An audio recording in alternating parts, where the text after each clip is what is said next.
Hello everyone, how are we all doing? My name is Nootmad and welcome back to episode 13 of my Ultimate Moze Guide series.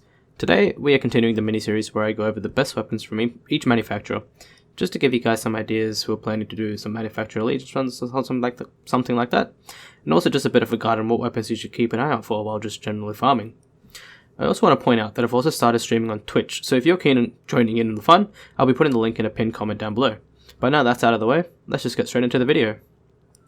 So right off the bat, we have the Beacon, aka the spiritual successor to our original favourite, the Hellshock. It's a DLC 3 pistol that drops from Derek Logan in Bloodsun Canyon. The Beacon combines the ability to do splash, a fast fire rate, a solid base damage, and just overall enables it to do a ton of damage to bosses and mobs alike. It can also pair with any element, unlike the Hellshock that is just locked to shock and incendiary, and thus makes it flexible enough to build around and not suffer for not having the right element.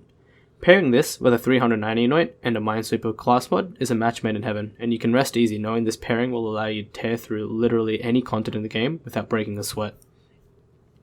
I'm also going to quickly mention the Hellshock, as it is a base game weapon and can be attained by everyone.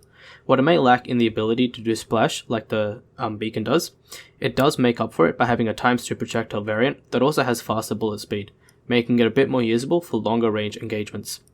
Its slightly better ammo economy also makes it more synergized to use with a consecutive hits anoint or a Pearl of Ineffable Knowledge artifact, but should you have the option between a Hellshock and a Beacon, I'd suggest a Beacon any day of the week without any hesitation.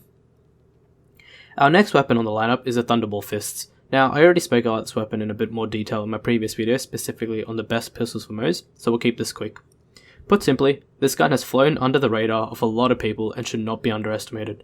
Combined with a 390 Noit and something like a Minesweeper, you're going to be raining sweet thunderballs all over the inhabitants of all planets in the known galaxy.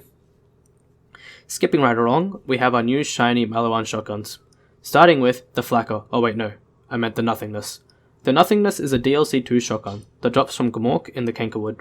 And yeah, it's basically the Flacker, but has multiple elements and a high splash radius, making it just an all-round good AoE clearing weapon when there's lots of enemies in a small cluster. What it may lack in bossing potential, it makes up for in mobbing potential, and if you're craving a weapon that performs like the Flacker, but actually has some decent damage output to back it up, the Nothingness is a very solid recommendation. 390 Noit shines nicely with this gun and is what I would recommend. The next shotgun we're going to go over is the Insider. It's an alien barrel shotgun that is actually a well drop as far as I can find.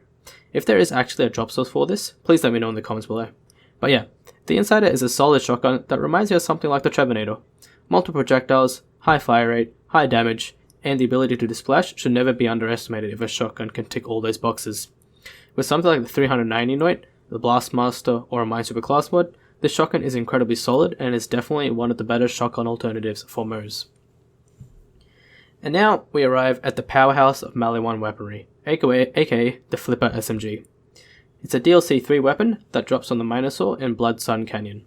High fire rate, multiple projectiles, splash damage, and the ability to be any element makes this gun by far, if not the best weapon for Moze currently in the game right now.